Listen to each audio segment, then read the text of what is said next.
Cuma kalau kalian di sini dalam kasus ini ngerasa panik, cemas, khawatir, itu berimbas pada tubuh kalian sendiri gitu loh. Kalau kalian yang ini gendut dikit tapi udah ngerasa gendut banget, hati-hati, mungkin kalian bisa kena penyakit ini. Sebelum Anda lanjut melihat video ini, pastikan Anda like video ini dan jangan lupa subscribe untuk mendukung channel kami. Halo guys, welcome back to my YouTube channel. Kembali lagi bersama aku, siapa lagi kalau bukan Ainun ini. Nah, di kesempatan kali ini aku nggak akan bahas produk MSC, tapi aku akan membahas tentang psikosomatis. Apa itu psikosomatis? Check it out. Oh iya, buat kalian yang belum subscribe aku, silahkan pencet tombol subscribe yang ada di bawah. Jangan lupa di like bila kalian suka dan share ke teman-teman kalian. Thank you, aku tungguin ya.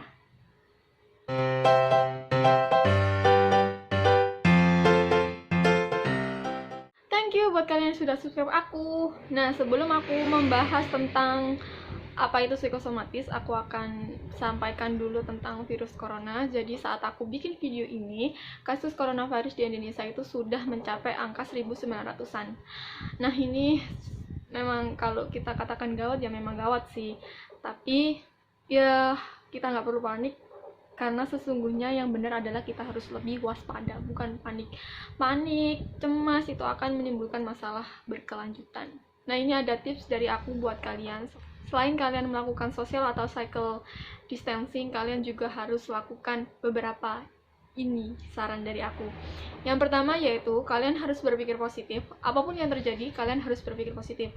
Terutama kalian yang rumahnya dekat sama rumah sakit yang dijadikan rujukan pasien COVID-19 ini. Cemas, khawatir, panik, itu mungkin akan kalian rasakan, tapi jangan sampai kalian merasakan seperti itu. Kenapa? Karena kalau kita panik, kalau kita cemas, kalau kita khawatir, itu akan membuat imun tubuh kita itu turun. Kalau imun tubuh kita turun, maka kita akan semakin mudah terjangkit oleh virus, apalagi virus tersebut ya. Terus yang kedua, selain kita berpikir positif, yaitu alihkan perhatian.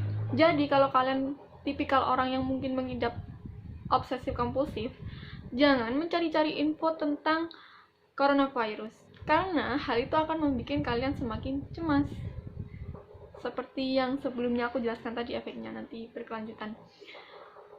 Alihkan perhatian Anda. Terus kalau lihat berita itu, jangan melihat berita-berita yang isinya buruk doang, tapi ada yang baiknya. Kalau kalian lihat kasusnya, kalian juga harus lihat kasus yang sembuh itu berapa. Jadi jangan cuma dilihat, oh kasusnya di Indonesia sudah sampai 1900, padahal kasus yang sembuh itu juga tidak sedikit. Tapi kita berharap semuanya bisa sembuh, amin. Nah, selanjutnya mungkin ini sepele, tapi ada efeknya buat orang-orang yang obsesif kompulsif. Nah, kalian daripada posting tentang virus corona, ya memang sih posting tentang virus corona itu bisa meningkatkan kewaspadaan seseorang, tapi kan nggak selalu begitu. Ada orang yang mengelola informasinya itu berbeda. Jadi kalau kalian posting status, itu jangan lupa posting status yang lucu-lucu, jadi biar orang itu terhibur. Apalagi sekarang karena kita dianjurkan untuk social atau cycle distancing, kan apa-apa harus di rumah kan, belajar dari rumah, kerja dari rumah. Kalau di rumah terus kan orang itu namanya juga manusia, makhluk sosial. Kalau di rumah terus nggak ada interaksi sosial sama orang lain, pasti kan bosan, jenuh kayak gitu kan, stres, malah mikir yang aneh-aneh kan. Nah, penting bagi kita, nggak penting sih, cuma kalau bisa posting status itu juga yang lucu-lucu. Nah, mungkin itu aja tips dari aku sebagai perantara. Terus apa sih hubungannya sama psikosomatis? Sebenarnya nggak ada hubungannya, cuma kalau kalian di sini dalam kasus ini ngerasa panik, cemas, khawatir, itu berimbas pada tubuh kalian sendiri gitu loh. Apa sih psikosomatis? Nah, aku akan bahas. Jadi, psikosomatis kalau di dalam bukunya Fauzia sama Agustin, psikosomatis itu lebih disebut dengan gangguan somatoform. Gangguan somatoform didefinisikan sebagai gangguan simptom fisik seperti nyeri, mual, pusing, dan apapun itu yang tidak bisa dideteksi secara medis. Jadi kalau kalian ngerasa pusing, mual, sakit di bagian ini, apalagi ini, hati, nggak bercanda. Kalau kalian ngerasa sakit di bagian mana gitu, terus mual, pusing, tapi ketika kalian periksakan ke dokter nggak bisa ngedeteksi itu penyakitnya apa. Nah, bisa jadi itu adalah gangguan somatoform. Gangguan somatoform ini tuh emang penyebabnya bukan fisik, melainkan penyebabnya itu psikologis. Jadi apa yang kita rasakan, apa yang kita pikirkan itu akan membuat tubuh kita bereaksi terhadap perasaan dan pikiran tersebut. Contoh gampangnya gini deh, kalau kamu habis diputusin pacarmu gitu kan, kamu mikir terus gitu, lama-lama kan yang namanya kepala itu sakit kan, terus kadang kamu nggak semangat menjalani hidup. Yang aneh itu kadang, aduh gimana ya, misal kamu putus nih, terus kamu mikirin kan, pusing itu udah pasti biasanya. Tapi ada orang-orang yang reaksinya itu nggak cuma pusing, ada yang lebih parah lagi, misal nggak bisa jalan, atau mungkin bahkan nggak bisa gerakin tangannya. Ya gitu-gitu sih, macam-macam, bisa lebih parah. Ya memang kayaknya kalau kita pikir secara rasional nggak mungkin kan, tapi yang jelas penyakit ini tuh ada. Jadi kalian harus tahu, ini orang sakitnya itu gara-gara fisik atau gara-gara psikologis. Gini loh, kalau orang itu yang sakit psikisnya mau diberobatin kayak apa, kalau dia psikologisnya udah sakit, mindsetnya udah sakit, itu susah sembuhnya. Contohnya, misal nih, ibu-ibu kena diabetes gitu, ya otaknya kan mungkin udah pasrah, ya udahlah gue mati aja gitu. Tapi yang namanya anak-anaknya kan pengen orang tuanya sehat, ya kan? Diperiksakan lah ibunya, diberobatin kesana kemari gitu, susah sembuhnya. Kenapa? Dari dalam diri ibunya sendiri tuh nggak ada itikat semangat untuk sehat, dia udah pasrah. Jadi ya mau diberobatin kayak apa juga susah sembuhnya, karena dari dirinya sendiri tuh ibaratnya udah down duluan. Beda sama orang-orang yang punya semangat untuk sembuh, recovery-nya itu lebih cepat. Nah, pada kesempatan kali ini aku akan membahas beberapa macam gangguan somatoform, diantaranya yaitu gangguan nyeri, body dysmorphic disorder atau gangguan dismorfik tubuh, terus hipokondriasis, gangguan konversi sama somatisasi. Nah, yang pertama yaitu gangguan nyeri. Apa itu gangguan nyeri? Nah, gangguan nyeri ini biasanya individu itu mengalami sakit pada satu titik tertentu, atau nyeri lah pada satu atau lebih titik tertentu, di mana sakit atau nyeri ini tidak bisa dideteksi secara medis. Biasanya gangguan ini tuh menyebabkan individu jadi lebih emosional gitu. Nah, gangguan ini tuh dianggap memiliki hubungan dengan keadaan psikologis kita. Keluhan yang dirasakan oleh pasien gangguan nyeri ini berfluktuatif gitu, bisa naik turun. Itu dipengaruhi oleh kondisi emosi, afeksi, situasi, dan atensinya sendiri. Dengan kata lain, faktor psikologis itu mempengaruhi intensitas keparahannya, terus kebertahanannya, seberapa lama itu bertahan, dan tingkat keparahan gangguan itu sendiri. Kayak gitu. Prevalensi gangguan perempuan itu 2 kali lebih mudah terkena penyakit ini daripada laki-laki, dan untuk onset umurnya itu terjadi di sekitar umur 40-50 tahun. Karena di umur-umur segitu itu toleransi terhadap rasa sakit itu menurun. Jadi kalau kamu kecil dulu kan sakit sedikit kan mungkin dirasa nggak apa-apa. Kalau umur-umur segitu orang tua tuh kayak sensitif gitu loh. Ih, aku sakit di sini, kenapa ya, kayak gitu. Nah, untuk penyebabnya ada beberapa pandangan yang bisa menjelaskan munculnya penyakit ini. Yang pertama yaitu pandangan psikodinamika. Jadi psikodinamika menyebutkan bahwa gangguan nyeri ini merupakan cara tubuh mengekspresikan kata-kata. Kan ada orang itu nggak bisa ngomong kan. Jadi ya nyeri ini wujud dari kata-kata. Misal nih, kalau kamu mau ngingetin orang, nggak bisa kan, mungkin takut orangnya marah gitu, jadi kayak kamu jengkel-jengkel sendiri, akhirnya tubuh kamu yang gitu, yang nyeri. Nah, sedangkan pada pandangan behavioral mengatakan bahwa rasa sakit itu diperkuat apabila terjadi penguatan, namun akan hilang jika terjadi pengabaian gitu loh, atau dihukum. Kemudian kalau berdasarkan pandangan biologis, gangguan nyeri ini bisa karena adanya gangguan pada sistem limbik. Selanjutnya yaitu body dysmorphic disorder atau gangguan dismorfik tubuh. Ini biasanya cewek-cewek ya. Kalau kalian yang ini gendut dikit tapi udah ngerasa gendut banget, hati-hati, mungkin kalian bisa kena penyakit ini. Apa itu body dysmorphic disorder? BDD didefinisikan sebagai preokupasi terhadap kecacatan tubuh yang tidak nyata atau keluhan yang berlebihan terhadap kekurangan tubuh. Maksudnya di sini kok kekurangan tubuhnya itu kecil atau minimal gitu loh, bisa ditoleransi sebenarnya. Tapi individu BDD ini suka melebih-lebihkan. Nah, buat kalian nih, pernah nggak sih yang mungkin habis makan, atau mungkin kalau foto nih, kalian tuh nggak gendut, tapi terlalu ngerasa gendut banget. Nah, hati-hati, kalian mungkin bisa menderita penyakit ini, atau mungkin kalian yang ngerasa beda antara alisnya yang kanan sama yang kiri, langsung kayak aku cocok, aku gimana gitu. Nah, bisa jadi kalian mengalami BDD ini, body dysmorphic disorder. Nah, di buku yang aku baca tentang BDD ini disebutkan bahwa wanita itu lebih menitik fokuskan perhatian pada kulit, dada, paha, dan kaki, sedangkan kalau untuk laki-laki itu lebih ke alat vital di badan, rambut, sama tubuh. Nah, jadi kalau misal kamu tahu si cewek kulitnya agak hitam dikit udah kayak wah aku hitam, aku hitam, aku hitam, atau mungkin diajak ke pantai ngomongnya ih nanti hitam, atau mungkin maaf payudaranya kurang besar. Nah, hati-hati, bisa jadi kamu kena penyakit ini, BDD. Atau mungkin laki-laki yang rasa maaf penisnya kecil, terus tinggi badannya kurang, itu juga hati-hati. Siapa yang bisa ngontrol emosi sama pikiran kita kalau bukan kita sendiri gitu loh. Apa yang diberikan Tuhan ke kita harus kita syukuri, karena setiap orang itu punya kekurangan dan kelebihan masing-masing. Nah, pasien dengan gangguan dysmorphic tubuh ini biasanya menghabiskan waktu yang lama di depan cermin.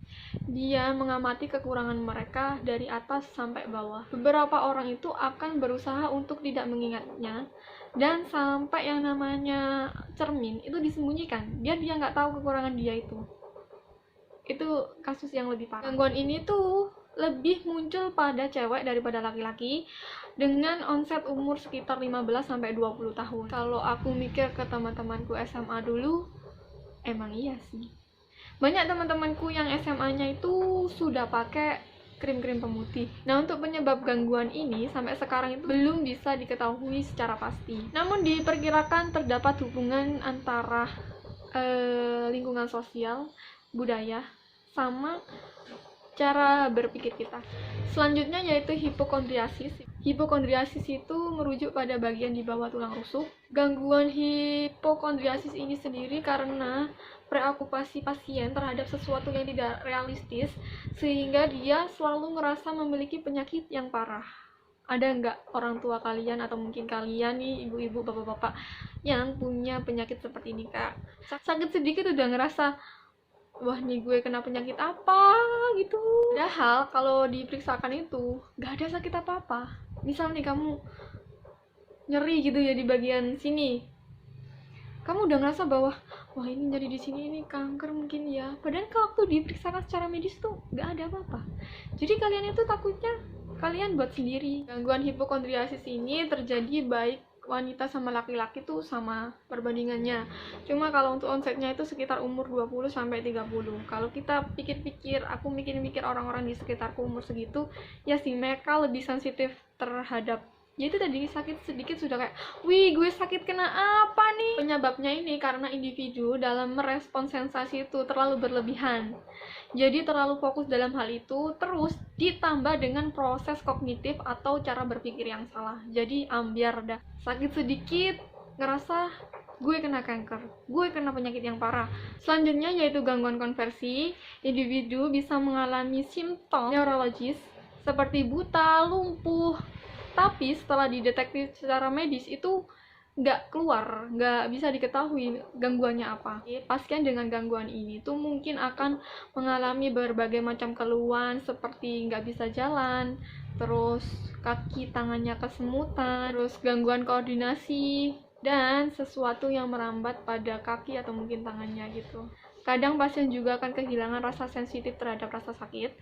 Terus beberapa pasien juga akan mengalami gangguan pada penglihatan, jadi penglihatannya itu menyempit, aponia atau kehilangan suara, atau mungkin anosmia, kehilangan kemampuan dalam mencium atau membau. Kalau kita berpikir secara rasional sih ini memang aneh, tapi ini memang terjadi. Beberapa waktu lalu aku mendapatkan customer, jadi dia bilang ke aku kira-kira obat MSI yang apa yang cocok untuk orang yang mengalami gangguan penglihatan. Nah, kalau dulu kan ada yang namanya silver ion, tapi sekarang silver ion nggak ada. Tapi berdasarkan cerita yang disampaikan oleh si customer tersebut, aku ngerasa ada sesuatu yang aneh. Akhirnya aku tanya, apakah ada yang bermasalah dari orang tuanya? Ternyata ada. Jadi bisa jadi itu masuk ke gangguan konversi ini. Banyak juga aku udah bilangin, tapi ya itu tadi, banyak masih berusaha untuk mencari obat alternatif, obat herbal untuk orang tuanya tersebut. Padahal kalau menurut aku lebih baik penyebab permasalahan itu sendiri diselesaikan dulu. Setelah selesai baru diobati secara herbal atau secara medis. Karena apa? Karena itu gangguannya bukan cuma gangguan secara fisik aja, tapi ada faktor psikologis di dalamnya. Penderita gangguan konversi ini perempuan itu 2 kali lebih banyak daripada laki-laki. Untuk onset umurnya sendiri sekitar umur 22 sampai 30 tahun. Atau di masa-masa orang setelah melewati masa paling stres. Kenapa kok dikatakan 22 sampai 30? Biasanya 22 sampai 30 ini orang itu sudah dihadapkan sama kehidupan yang lebih nyata. Ya kalau kamu lulus kuliah, kamu harus kerja, nikah. Setelah nikah biasanya ada permasalahan, punya anak. Waduh, itu pokoknya. Nah, kalau untuk penyebabnya menurut pandangan psikoanalisis itu karena ada sesuatu peristiwa yang besar dialami seseorang, tapi dia tidak mampu menyampaikan ekspresinya dan dia berusaha menghilangkan ingatannya dari kesadaran. Menurut pandangan behavioral, gangguan konversi ini mirip dengan gangguan malingering. Jadi individu sakit itu karena ada tujuan yang ingin diraih. Namun menurut pandangan behavioral ini mendapat banyak kritikan. Jadi ya banyak kontranya daripada pro-nya. Sedangkan kalau menurut biologis, gangguan konversi ini disebabkan karena adanya perbedaan struktur otak, terutama di bagian hemisfer kiri, tapi sampai saat ini tidak bisa dibuktikan secara genetik. Jadi banyak pro kontra juga. Selanjutnya yang terakhir yaitu gangguan somatisasi. Gangguan somatisasi ini sendiri biasanya disebut dengan Brick-White syndrome, di mana Brick-White syndrome ini itu merujuk pada nama dokter yang menemukan penyakit ini dari Perancis yang bernama Pierre Brick-White. Nah, gangguan somatisasi ini didefinisikan sebagai gangguan dengan karakteristik berbagai keluhan atau gejala somatik yang tidak bisa dijelaskan secara adekuat atau ketika diperiksakan secara medis itu nggak bisa terdeteksi. Perbedaan antara gangguan somatisasi dengan gangguan somatoform lainnya itu terletak pada banyaknya keluhan dan sistem tubuh yang terpengaruh. Gangguan ini tuh sifatnya kronis, biasanya terjadi di sekitar sebelum umur 30-an dan berhubungan dengan stres yang signifikan. Biasanya ya itu tadi, kita lulus kuliah, cari kerja, mungkin yang nikah muda, punya anak, itu nggak menutup kemungkinan orang itu mengalami stres. Susah untuk menghindari stres di umur-umur segitu. Penyebab dari gangguan ini tuh diduga karena pasien terlalu sensitif dengan simptom fisik yang mereka rasakan. Sedangkan menurut pandangan behavioral, gangguan somatisasi ini merupakan manifestasi dari kecemasan yang tidak realistis pada sistem tubuh kita. Kemudian apa sih penanganan untuk gangguan somatoform ini? Nah, menurut pandangan psikoanalisa, perlu adanya terapi yang bertujuan untuk mengeluarkan hal-hal yang direpress oleh pikiran kita yang ditransformasikan terhadap gejala tubuh. Katarsis yang dilakukan oleh pasien pada saat menghadapi peristiwa penyebab kecemasannya itu bisa dikatakan membantu. Jadi kalian bisa mengekspresikan kecemasan kalian, kejengkelan kalian, ketidaksukaan kalian terhadap sesuatu biar tidak menimbun di hati gitu loh intinya. Nah, sekian video dari aku. Cukup sampai sini dulu pembahasan kita. Kalau kalian ada rekomendasi aku harus bahas tentang penyakit psikologis apa, kalian bisa tuliskan di kolom komentar.